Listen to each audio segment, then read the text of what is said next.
आज हम लोग शेयर्स का चैप्टर पढ़ेंगे क्लास 12th का। चलिए स्टार्ट करते हैं।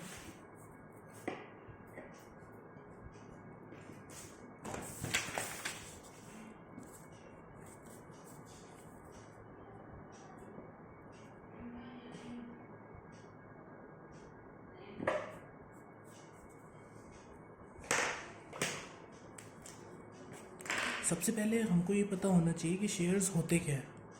ठीक है, shares are the capital of the company divided into smaller units. हर कंपनी का जैसे कैपिटल होती है वो छोटे छोटे पार्ट्स में डिवाइडेड होती है, जिसे शेयर्स कहते हैं। ठीक है, जैसे एक एग्जांपल ले लेते हैं। जैसे हमने कंपनी का नाम सुना होगा, रिलायंस। ठीक है, बहुत बड़ी कंपनी है।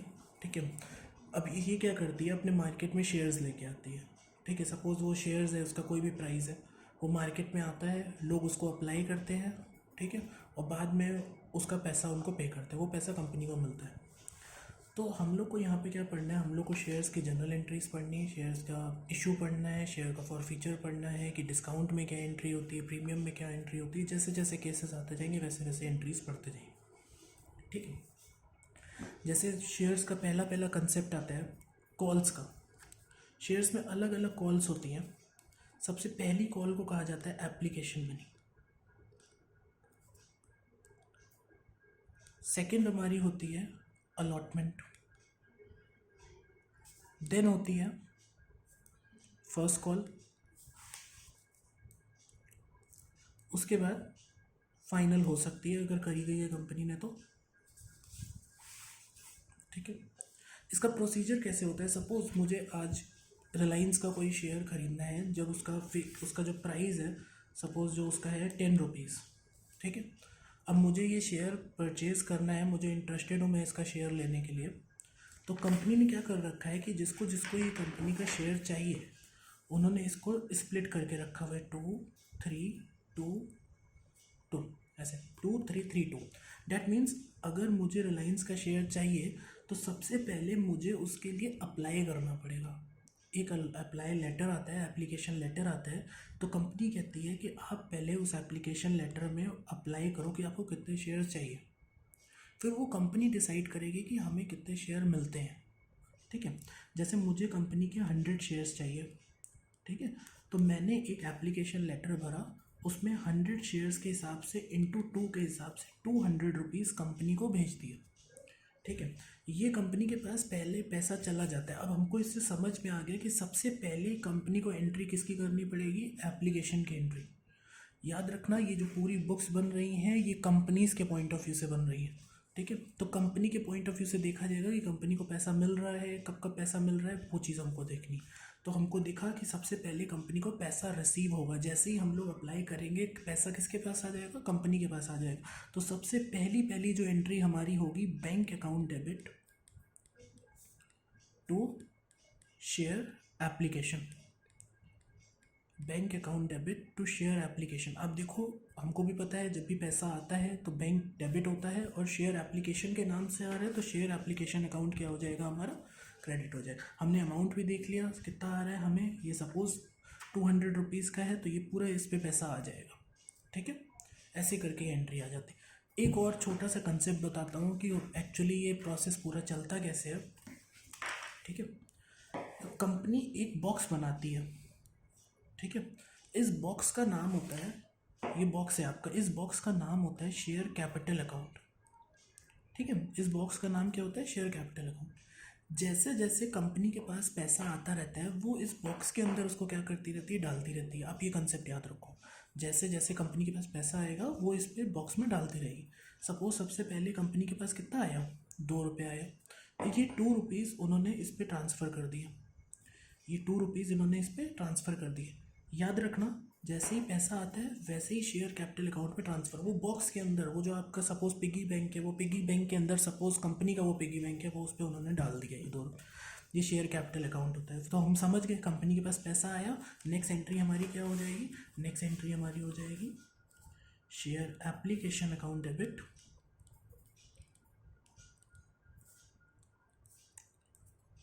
To share capital.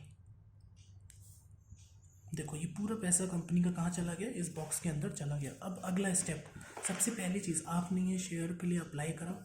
अब कंपनी की मर्ज़ी है वो आपको शेयर देती है या नहीं देती है, ठीक है। अगर सपोज़ कंपनी ने आपको शेयर दे दिए, ठीक है, तभी आपको क्या करेगी वो, अलॉटमेंट के लिए मतलब क्या भेजेगी, आपके घर में एक लेटर भेजेगी या मेल भेजेगी कि सर प्लीज़ आपको शेयर अलॉट हो गए हैं, तो आप अपनी अगली कॉल का पैसा हमें क्या कर दो, पे कर दो। अगली कॉल का पैसा हमें क्या कर दो, पे कर दो। तो जैसे ही हमको ये, हम लोग अलॉटमेंट के लिए हमारे को अगर शेयर्स मिल गए होंगे तो हमारे पास एक लेटर आएगा। याद रखना, जैसे ही कंपनी हमें लेटर इशू करती है, वो इस बॉक्स में हमारे नाम से 3 रुपीज़ एंटर कर देती है कि हमें ये 3 रुपीज़ क्या होने वाले हैं, मिलने वाले हैं। तभी हमारा क्या हो जाएगा, एंट्री देखना यहाँ से चेंज होना शुरू हो जाएगी। अब यहाँ पर एंट्री क्या हो जाएगी, share allotment account debit to share capital, ठीक है। Share allotment account debit to share capital, इस एंट्री को कहा जाता है ड्यू की entry, entry for due of amount, कि अब आपको 3 रुपीज़ पे करने का टाइम आ गया है, ठीक है। तो जैसे ही हमको ये लेटर आता है या मेल आती है तो हमारी कंपनी यहाँ पर 300 रुपीज़ इस बॉक्स में एंटर कर देती है। अब कंपनी को बाद में पता चलेगा कि इसमें से इसको कितना पैसा मिलता है या नहीं मिलता है। सपोज कंपनी को पूरा पूरा पैसा इस पर मिल गया तो नेक्स्ट एंट्री क्या हो जाएगी, bank account debit to share allotment. तो आपने देखा कि सिर्फ पहले वाले केस में बैंक की एंट्री पहले होती है, बिकॉज हमको अगर शेयर चाहिए तो हमको पहले अप्लाई करना पड़ता है, ठीक है, हमको पहले अप्लाई करना पड़ता है, तब जाके उसके बाद कंपनी को डिसाइड करना होता है कि वेदर वो हमको शेयर देंगे या नहीं देंगे, ठीक है। तो bank account debit to share allotment. Next, अब सेम प्रोसेस जैसे ये हमारा हुआ वैसे ही हमारा अगली कॉल के लिए भी होगा 3 रुपीज़ के लिए, ठीक है। अब ये 3 रुपीज़ वाला कैसे होगा, सेम चीज़, पहले अब कंपनी हमें फिर किसका लेटर भेजेगी, अगले 2 महीने बाद या 1 महीने बाद जैसे भी हो, फिर हमें वो लेटर भेजेगी, और जैसे ही वो हमें लेटर भेजेगी वो इस बॉक्स में उतना अमाउंट क्या कर देगी, ट्रांसफ़र करने की एंट्री कर देगी पहले से ही। Share first call account debit to share capital, ये हो गया आपका 300 रुपीज़, इस पे भी आ गया, ठीक है। फिर जब जैसे ही आप कंपनी को पैसा मिल जाएगा तो bank account debit to share first call, ये हो गया आपका 300, यहाँ पे भी आ, ठीक है। ये बहुत ही सिंपल प्रोसेस था सिर्फ एंट्री का। अब इसके बाद हमको पता है सेम एंट्री हमारी इसकी भी हो जाएगी। एंट्री क्या होगी नेक्स्ट, ठीक है, नेक्स्ट आपको पता है शेयर सेकेंड कॉल या final call account debit to share capital, then bank account debit to share final call, बिल्कुल सेम एंट्री हो जाएगी। सिर्फ फर्स्ट एंट्री का आपको कंसेप्ट याद रखना है। अब आपको अगर ये बॉक्स वाला कंसेप्ट याद होगा कि आपको कब एंट्री शेयर कैपिटल अकाउंट में ट्रांसफ़र करनी है, सबसे बेसिक पॉइंट है ये शेयर्स की जर्नल एंट्रीज़ का, जो आपको याद होना बहुत ज़रूरी है, ठीक है।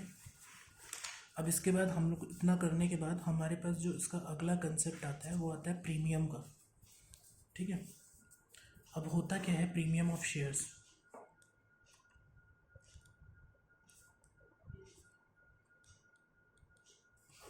बेसिकली प्रीमियम का मतलब क्या होता है, जब भी हम शेयर इशू करते हैं मोर देन इट्स वैल्यू, जैसे उसकी वैल्यू 10 रुपये की है और कंपनी की डिमांड होने की वजह से, कंपनी का बहुत नाम होने की वजह से, कंपनी की रेपुटेशन की वजह से उसका जो 10 रुपये वाला शेयर है वो कितने में बिकता है, 12 रुपीज़ में, ठीक है।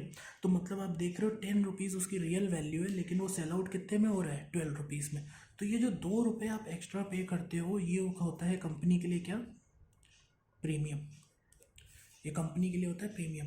अब आपने पढ़ा होगा 11th क्लास में भी, जो भी आपकी इनकम होती है, जो ये आपका प्रॉफिट होता है, एक तरह से ये इनकम है आपकी, तो जितनी भी इनकम्स होती हैं वो क्या होती हैं, क्रेडिट होती हैं, ठीक है। जितनी भी इनकम्स होती हैं वो क्रेडिट होती हैं और जितने भी लॉसेज होते हैं वो सारे डेबिट होते हैं। तो मतलब एक सिक्योरिटीज़ प्रीमियम का अकाउंट बनेगा, ठीक है। अगेन देखो नाम से पता चल रहा है सिक्योरिटीज़ प्रीमियम अकाउंट, प्रीमियम है तो कंपनी को जब ये पैसा मिलेगा तो वो क्रेडिट होगा, ठीक है। चलो अब जैसे किस एंट्री में प्रीमियम होगा, जैसे 2, 5, 3, 2, आप इसको एंट्री को देखो स्प्लिट करके 2, 5, 3, 2, डैट मीन्स कि इस पे क्वेश्चन में मेंशन होगा कि प्रीमियम किस में है, अलॉटमेंट में है। अगर मेंशन है कि प्रीमियम अलॉटमेंट में है तो उसमें लेंगे, अगर कुछ भी नहीं मेंशन है कि प्रीमियम किस में है तो भी अलॉटमेंट में लिया जाएगा। और अगर स्पेसिफिकली दिया हुआ है कि प्रीमियम फर्स्ट कॉल में है तो हम फर्स्ट कॉल में ही लेंगे। समझे? जैसे अगर प्रीमियम दिया हुआ है कि अलॉटमेंट में है कि ₹2 इंक्लूडेड इन अलॉटमेंट, तो डैट मीन्स कि ये अलॉटमेंट में है तो हम अलॉटमेंट में ही लेंगे। अगर क्वेश्चन में कुछ भी मेंशन नहीं है कि प्रीमियम है किस पे तो भी हम हमेशा अलॉटमेंट में लेंगे। और अगर स्पेसिफिकली मेंशन है कि फर्स्ट कॉल में है या फाइनल कॉल में है तो जिस कॉल में होगा उस कॉल में लेंगे। ठीक है। तो जैसे इस पे बोला कि premium is included in allotment, तो देखो सेम एंट्री होगी जो हमने पढ़ी। सबसे पहले मुझे अगर इसका शेयर अप्लाई करना है तो सबसे पहली एंट्री क्या करनी पड़ेगी, bank account debit to share application. पहली एंट्री सेम रहेगी, उसको कोई चेंज नहीं होगा, bank account debit to share application. Next entry भी वही, share application to share capital. Entry सिर्फ कौन सी चेंज होगी, जिस एंट्री में प्रीमियम होगा, जिस एंट्री में प्रीमियम होगा सिर्फ वही वाली एंट्री चेंज होगी, अदरवाइज कोई एंट्री चेंज नहीं होगी। बाकी सारी की सारी एंट्री सेम चलेंगी। अब कैसे चलेगी, अब देखना ढंग से। और ये जैसे ही क्या होगा, मैंने एप्लीकेशन कर दी होगी और लकली मुझे शेयर्स मिल गए होंगे, और जैसे ही मुझे शेयर मिल गए होंगे तो कंपनी विद इन 1 मंथ या 2 मंथ मुझे अलॉटमेंट का लेटर भेजेगी घर पे, या फिर मेल भेजेगी जिस पे लिखेगी कि प्लीज़ पे द अलॉटमेंट मनी। अब जैसे ही कंपनी को भी पता है कि ये शेयर प्रीमियम में इशू हुए हैं तो कंपनी मुझे लेटर कितने रुपीज़ का भेजेगी, ₹5 का। सपोज 100 शेयर्स का ही था तो कंपनी मुझे घर पर लेटर भेजेगी, प्लीज़ पे the amount on 100 shares, allotment amount on 100 shares. तो हमें पता है कि अलॉटमेंट का अमाउंट ₹5 था। कंपनी ने मुझे लेटर भेज दिया, और जैसे ही लेटर भेजती है, याद रखना वो उस बॉक्स में पैसा उतने नाम से ट्रांसफ़र कर देती है कि हाँ मुझे ये इससे पैसा मिलने वाला है। अब जैसे कैसे भेजा उन्होंने, मैं सिर्फ अलॉटमेंट की एंट्री बता रहा हूँ, बाकी एंट्री सेम है। Share allotment account debit to share capital. अभी मैंने बोला आपको कि प्रीमियम जो होता है वो क्रेडिट होता है, तो प्रीमियम जो होता है क्रेडिट होता है। याद रखो अलॉटमेंट का जो मेन अमाउंट था वो ₹3 ही था, हमारी ₹5 की है ना टोटल, तो अलॉटमेंट का मेन अमाउंट ₹3 का ही था। ठीक है। और बाकी का मेरा जो अमाउंट एक्स्ट्रा जो मैंने दिया है वो, सॉरी, जो मैंने एक्स्ट्रा अमाउंट दिया है वो कितने का दिया है, सिक्योरिटीज़ प्रीमियम, जो मैंने बोला आपको क्रेडिट साइड में आएगा, क्योंकि हमारे कंपनी की क्या होती है, इनकम होती है। और ये देखो यहाँ पर आ जाएगा ₹2, यहाँ पर आ जाएगा ₹3, और यहाँ पर आ जाएगा टोटल अमाउंट ₹5 हमने ट्रांसफ़र कर दिया उनके हिसाब से। अब इनको 100 शेयर्स के हिसाब से कर दे तो ये 500 हो जाएगा, ये 300 हो जाएगा, ये 200। याद रखना कि सिक्योरिटीज़ प्रीमियम की जो एंट्री होती है वो हमेशा ड्यू की एंट्री होती है, ड्यू की एंट्री में करी जाती है। ड्यू की एंट्री मीन्स जो शेयर कैपिटल वाली एंट्री होती है हमेशा उस पर करी जाती है, बैंक वाली एंट्री में नहीं होता है। अब जैसे ही मैंने इसको ड्यू कर दिया होगा पैसा, ये नेक्स्ट स्टेज में क्या हो गया होगा, हमें मिल गया होगा bank account debit to share allotment, bank account debit to share allotment, ये मेरी एंट्री हो गई। ठीक है। तो bank account debit to share, पहले हमने प्रीमियम के लिए उनको लेटर भेजा कि प्लीज़ सर ये अपना प्रीमियम का अमाउंट और अलॉटमेंट का अमाउंट पे करिए। जैसे ही वो मैंने लेटर भेजा उसके बाद मुझे वो पैसे जब रिसीव हो जाएंगे तो मैं यहाँ पर वो ₹500 के हिसाब से उसकी क्या कर दूँगा, एंट्री कर दूँगा। आगे ये प्रीमियम ऑफ शेयर्स का केस था। आई थिंक इतना सब क्लियर होगा, बहुत इतना कंसेप्ट पढ़ चुके होंगे शायद। ठीक है। और अगर भी कहीं भी डाउट है तो प्लीज़ पूछ सकते हो आप। ठीक।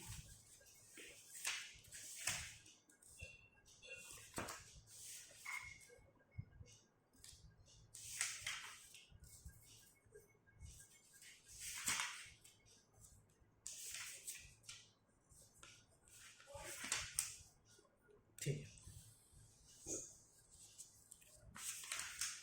अब जो हम लोग अगला कंसेप्ट पढ़ने वाले हैं वो अगला कंसेप्ट बहुत बार पेपर में पूछा जाता है, हर बार जनरली आया है बोर्ड्स में, ज़रूर इसका आ जाता है, एक शॉर्ट क्वेश्चन आता है। ज़रूरी नहीं कि एक बड़ा क्वेश्चन है, एक शॉर्ट क्वेश्चन के फॉर्म में ये आज पूछा जाता है। Issue of shares other than cash. Issue of shares other than cash. अब मैं इसका मतलब पहले समझा दूँ होता क्या है issue of shares other than cash का मतलब।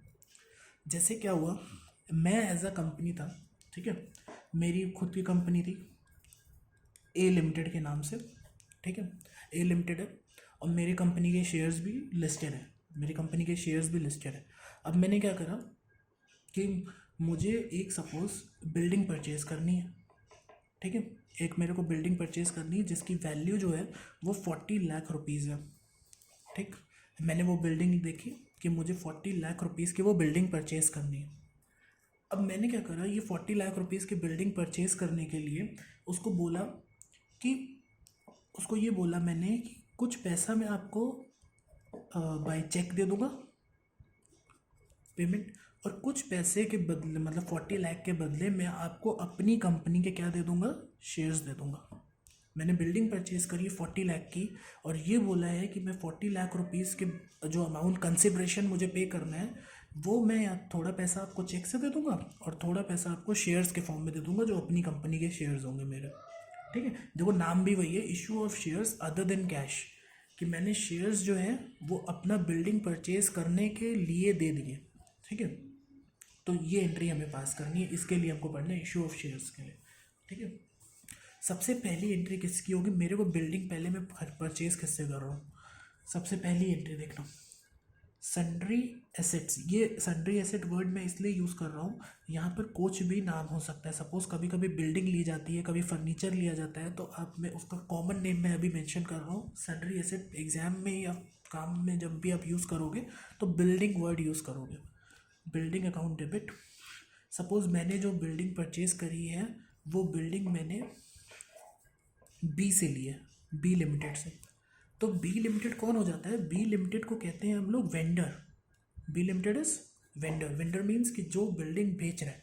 तो सेम एंट्री है, आप पढ़ चुके हो, debit what comes in, building आ रही है, ठीक है, तो बिल्डिंग अकाउंट डेबिट, और तो कौन दे रहा है, to B limited. B limited will be vendor, vendor account, ठीक है। सबसे पहली एंट्री आप ये पास करोगे, और कितने रुपीज़ की बिल्डिंग आ रही है मेरे पास, 40 लाख रुपीज़ की मेरे पास बिल्डिंग आ रही है। नेक्स्ट एंट्री जब हम लोग पास करेंगे तो हम लोग लिखेंगे बी लिमिटेड अकाउंट डेबिट, क्योंकि अब हमको बी लिमिटेड को क्या देने हैं, पैसे देने हैं, बी लिमिटेड को पैसे देने हैं। अब पैसे कैसे दे रहा हूँ मैंने उनको बोला कि कुछ पैसे भाई हम तुमको बैंक से दे दे रहे हैं, मतलब हम तुम्हें चेक से दे दे रहे हैं कुछ पैसे, और बाकी कुछ पैसे हम तुम्हें किस पे दे दे रहे हैं, शेयर्स पे दे दे रहे हैं, ठीक है। बाकी के कुछ पैसे हम तुम्हें शेयर्स पे दे देंगे। अब देखो हमने कैसे बोला, हमने उसको ऐसे बोला कि हम तुम्हें कोई हम तुम्हें 11 लाख रुपीज़ के क्या दे देते हैं, शेयर्स दे देते हैं, ठीक है। हम तुम्हें 11 लाख रुपीज़ के शेयर्स दे देते हैं, और बाकी का जो तुम्हारा अमाउंट है 29 लाख रुपीज़ का हम तुम्हें क्या दे देते हैं, चेक दे देते हैं एक। तो वैसे ही एंट्री होगी, देखो 40 लाख रुपीज़ मुझे इसको देने, ठीक है। तो 40 लाख में मैंने इसको पैसे कैसे दिए, 40 लाख रुपीज़ में मैंने इसको वेंडर को फॉर्म में दिए 40 लाख, और बैंक में मैंने इसको दिए 29 लाख जो मैंने चेक से दिए, और बाकी के जो पैसे मैं इसको शेयर से दूंगा वो यहाँ पर क्या लिख दूंगा, शेयर कैपिटल अकाउंट। देखो 11 लाख रुपये हो गए, टोटल इसका 40 लाख रुपीज़ होना चाहिए मैच, क्लियर है। ये तब एंट्री होगी when the shares are issued at, when the shares are issued at par। what do you mean by par? par मतलब होता है कि मैंने जो इसको शेयर्स इशू करे हैं बी लिमिटेड को इस बिल्डिंग परचेज करने के लिए, 10 रुपये वाला शेयर उसको 10 रुपये में ही दिया है पार में, तब हम लोग की यार ये एंट्री रहेगी। अदरवाइज एक जो सेकंड केस होता है हमारा, ये सेकंड केस क्या होता है, जब हम लोग उसको पैसे दे रहे होते हैं 40 लाख रुपीज़, तो हमने उसको ये बोला कि 40 लाख रुपीज़ जो हम तुम्हें देंगे वो shares will be issued at a premium of suppose 10%। Suppose मैंने उसको बोला जो तुम्हें शेयर्स दे रहे हैं उसका जो प्रीमियम है वो 10% का दे रहे हैं, मतलब इसका क्या हुआ कि मैं जो उसको 10 वाला शेयर है मैं उसको 11 रुपये में दे रहा हूँ, 10 वाला शेयर उसको 11 रुपये में इशू कर रहा हूँ। तो देखना होगा क्या इधर, अभी तुमको पता चल गया इस वाले केस में क्या हुआ, इस वाले केस में ये हुआ कि मैंने उसको 11 लाख रुपए के शेयर्स दिए, 11 लाख रुपीज़ के जो शेयर्स गए वो 10 रुपीज़ के हिसाब से गया, तो मतलब मैंने उसको शेयर्स कितने इशू करे, नंबर ऑफ़ शेयर्स, तो मतलब मैंने उसको शेयर्स कितने इशू करे, नंबर ऑफ़, मैंने उसको शेयर इशू करे हैं 1,10,000 रुपये के शेयर्स। देखो मेरे को उसको शेयर्स कितने के देने थे, 11 लाख रुपए के शेयर्स देने थे, ठीक है। और जो मैंने कितने रुपए का दिया था, 10 रुपये का, बिकॉज शेयर्स किस में इशू हुए, पार में। पार में कैसे, 10 वाला शेयर 10 में, ठीक है। तो मतलब जब भी शेयर्स पार में इशू होंगे तो नीचे जो डिवाइड किससे करा गया, उस वैल्यू से जितने भी इशू होगा। तो नंबर ऑफ शेयर्स कितने निकल आए, 1,10,000 शेयर्स हमने उसको दिए होंगे, जिनकी वैल्यू कितनी है, 11 लाख। आ गया समझ में। अब देखो इस केस में क्या होगा, जब सेकंड वाला केस होगा तो पहली एंट्री तो एकदम सेम रहेगी, एंट्री कौन सी बदलेगी, सेकंड वाली। अब सेकंड वाली एंट्री देखो कैसे हो जाएगी, B limited account debit, B limited account debit means vendor account 40 lakh. अब मेरे को देखो बैंक वाली एंट्री में कोई चेंज नहीं होगा, बैंक का तो जो मैंने को 29 लाख देना है वो तो 29 लाख उसको देखो दिया, 40 लाख इधर बैंक में आ गया 29 लाख। अब देखो शेयर कैपिटल का अमाउंट निकाला जाएगा, ऐसे नहीं निकलेगा, क्योंकि इसमें क्या इंक्लूडेड है, इसमें प्रीमियम भी है।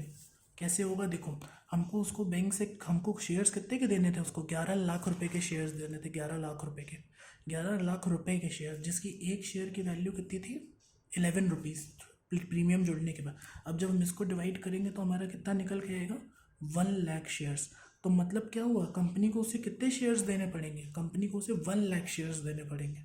अब तो इस पर क्या हो जाएगा, जब 1 लाख शेयर इश्यू हुए हैं तो यहाँ पर अमाउंट आएगा 1 लाख इंटू 10 रुपीज़। हमेशा याद रखना, शेयर कैपिटल जो होती है वो कभी भी, शेयर कैपिटल जो होती है वो कभी भी फेस वैल्यू से ज़्यादा नहीं हो सकती। फेस वैल्यू शेयर की कितनी थी, 10 रुपीज़, इससे ज़्यादा नहीं हो सकती। मतलब शेयर कैपिटल में कभी भी आप अमाउंट 11 नहीं देखोगे, शेयर कैपिटल में हमेशा क्या अमाउंट आएगा, 10 रुपीज़ आएगा, या 100 रुपीज़ का शेयर है तो 100 रुपीज़ आएगा, कभी भी वो 11 या ये नहीं आएगा। अब मैंने ये 10 रुपीज़ इंटू 10 कर दिया, तो मतलब इधर मेरा कितना आ गया, 10 लाख रुपीज़ आ गया। और मैंने बोला था सिक्योरिटीज़ प्रीमियम का अमाउंट हमेशा क्या होता है, क्रेडिट होता है। तो इधर देखो सिक्योरिटीज़ प्रीमियम क्या हो जाएगा आपका, 1 lakh rupees, that means 1 lakh into 1, तो ये 1 लाख रुपीज़, इसका टोटल आप करोगे ये 40 लाख के इक्वल हो जाएगा। इतना केस मेरे ख्याल से आपको समझ में आ गया होगा क्या है, ठीक है।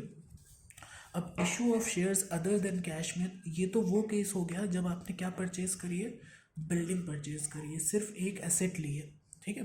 कभी कभी बंदा क्या करता है कि पूरा पूरा बिजनेस एक्वायर कर लेता है किसी का, ठीक है, फुल बिजनेस एक्विजिशन हो जाता है, ठीक। अब देखो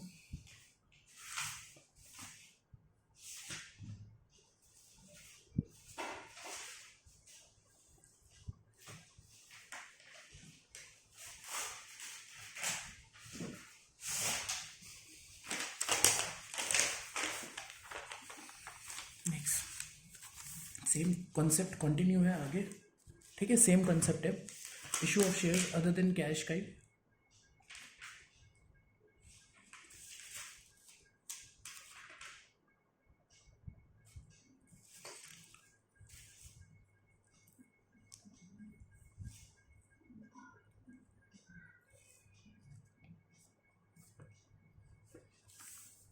ठीक है, अभी मैंने जो कंसेप्ट आपको बताया वो प्रीमियम का कंसेप्ट है, ठीक है। नेक्स्ट कंसेप्ट जो आ रहा है, third case, issue of shares at discount. Suppose क्या हुआ कि ये जो प्रीमियम, मैंने वही सेम एग्जांपल चल रहा है, 40 लाख की बिल्डिंग है, ठीक है। लेकिन अब जो मैंने उसको शेयर इशू करा है वो कितने का करा है, 10 रुपये वाला शेयर मैंने उससे कितने में दिया है, 9 रुपीज़ में दिया है। 10 रुपीज़ का शेयर मैंने उसे कितने में दिया है, 9 रुपीज़ का दिया है। तो डैट मीन्स अब देखो एंट्री कैसी हो जाएगी, अगेन बिल्डिंग की पहले वाली एंट्री सेम रहेगी, नेक्स्ट एंट्री क्या बदल जाएगी, B limited account debit to vendor debit, उसको तो 40 लाख ही देने हैं, उसको 40 लाख से अमाउंट चेंज नहीं होगा, to share capital, to share capital account, ठीक है, टू, एक सेकेंड, अब देखो पहले कैलकुलेशन कर लेते हैं। हमको उसको कितने रुपीज़ देने थे, हमको 11 लाख रुपीज़ देने हैं उसे इन फॉर्म ऑफ शेयर्स, लेकिन पिछली बार शेयर 11 रुपये का था, अब शेयर 9 रुपीज़ का है। तो डैट मीन्स कि 11 लाख डिवाइडेड बाय क्या करेंगे हम लोग 9, जिससे हमें क्या पता चल जाएगा कि कितने नंबर ऑफ शेयर्स उनको देने हैं। ठीक है, तो हम कर देंगे 11 lakh divided by 9, that will come to, ये समथिंग आ रहा है 0.22 शेयर्स। डैट मीन्स कि हम इसको राउंड ऑफ में 1,22,000 शेयर्स ले लेंगे। ठीक है, अब याद रखना, जब भी कंपनी को शेयर डिस्काउंट में देना पड़ता है, 10 रुपये वाला शेयर 9 रुपये में देना पड़ता है, तो कंपनी को 1 रुपये का क्या होता है, लॉस होता है। जो 1 रुपीज़ का क्या होता है, कंपनी को लॉस होता है। वो जो 1 रुपीज़ का लॉस होता है, लॉसेज आर ऑलवेज डेबिटेड, ये पढ़ चुके हो। ठीक है, लॉसेज आर ऑलवेज डेबिटेड। तो हम लोग क्या लिखेंगे, डिस्काउंट ऑन शेयर्स। ठीक है, डिस्काउंट ऑन शेयर्स डेबिट। ठीक, इधर तो 40 लाख ही आ रहा है, डिस्काउंट ऑन शेयर्स क्या हो जाएगा, डेबिट हो जाएगा। अब हम क्या करेंगे, शेयर कैपिटल में मैंने हमेशा बोला शेयर कैपिटल कभी चेंज नहीं होती, वो कितने की रहती है, हमेशा 10 रुपये की ही रहती है। ठीक, और नीचे एक एंट्री हमारी आ जाएगी बैंक अकाउंट की। वो बैंक अकाउंट की कौन सी एंट्री होगी, वही 29 लाख रुपीज़ की एंट्री बैंक अकाउंट की हो जाएगी। शेयर कैपिटल में कितना अमाउंट आएगा, जो 1222 इंटू ये वैल्यू आ रही है ना, इंटू क्या कर देंगे इसको 10। ठीक है, और यहीं पे क्या कर देंगे 1222 इंटू 1, जितना उधर आ रहा है, तो that will come to approx 1.22 lakh, और यहाँ पे भी 1.22 लाख। ठीक है, इतना आ गया अमाउंट समझ में, बैंक अकाउंट की इतनी एंट्री हो गई। अब इन दोनों का टोटल देख लो,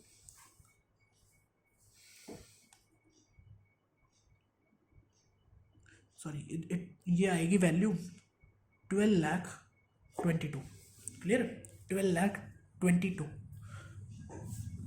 ये फॉर्म ऑफ एंट्री है। डिस्काउंट की एंट्री बहुत कम आती है, हमेशा प्रीमियम का केस आता है। मैंने फिर भी एक बार बता दी कि आ जाए तो आपको आनी चाहिए।